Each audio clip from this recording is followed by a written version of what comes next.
My question's for Dr. Habermas. You mentioned the deity, the death, and resurrection earlier, and how those are the three main points to focus on.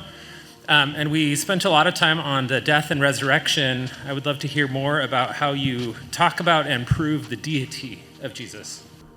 I would go after it a couple ways. I gave a definition in one of the lectures. I did it more than one, where there's at least 8 different items that would indicate that Jesus was deity if he claimed these things. The 4 I like the best concern his ability to forgive sin, which in Mark chapter 2 was declared by the theologians of that time to be blasphemy. Another one that a lot of the most influential scholars, Craig Evans, Tom Wright, a number of New Testament scholars say Jesus claimed to occupy the throne of God, or that he would co-occupy God's throne, that he accepted praise, or that he was praised, and that he was pre-existent.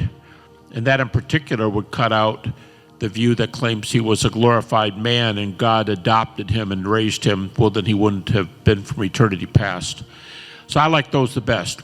What I'm interested in at 2 levels. Number one, what are the best claims that Jesus made for himself in those regards? He claimed to forgive sin in Mark 2. And interestingly enough, when they said that's heresy, he used apologetics. He said, to show you that I have power on earth to forgive sin, son, take up your bread and walk. So the miracle was to indicate that he could forgive sin. He claimed when he was asked, are you the Christ, the Son of the Blessed One? He said, ego eimi in the French. In Greek, now he would have said it in Aramaic, but he claimed to be able to come on the clouds, by the way, which is an additional one. Some people put that in there. In the Old Testament, any person who rode on the clouds was God, by definition. And that's from Michael Heiser, too. Of course, a lot of people say that. And then he said he would be seated on the right hand of God. I think that's very clear. Pre-existent, before Abraham was, I am. The creed. And now, a lot of times, what I'm getting at is Jesus claimed these things for himself, but in the early creeds, they claimed it for him directly as his teaching, or they repeated his teaching. To me, the difference, I didn't say this in any of my lectures, but what I like to say today, what I like to say is something was shot out of a cannon after Black Saturday when the men were afraid to go out for fear of the Jews, John tells us.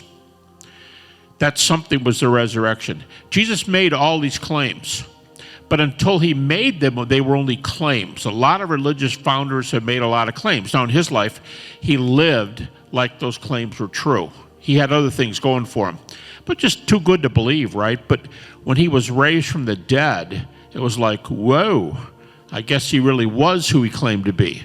So the resurrection is what authorizes all those and got them just out of their minds with joy. We are told in several texts in the New Testament, they thought it a privilege to suffer persecution. So those 2 things, Jesus claimed those things for themselves, and secondly, the early creeds mention all of these aspects. You get really amazing and cover up, like not just Philippians 2, Colossians 1 said he was pre-existent. So I think the combination of the 2, and how else, and the big thing is, of course, if he was raised from the dead and appeared, how else can you explain those events when it's not even recorded or believed by the Orthodox followers of any other founders of the major ancient religions?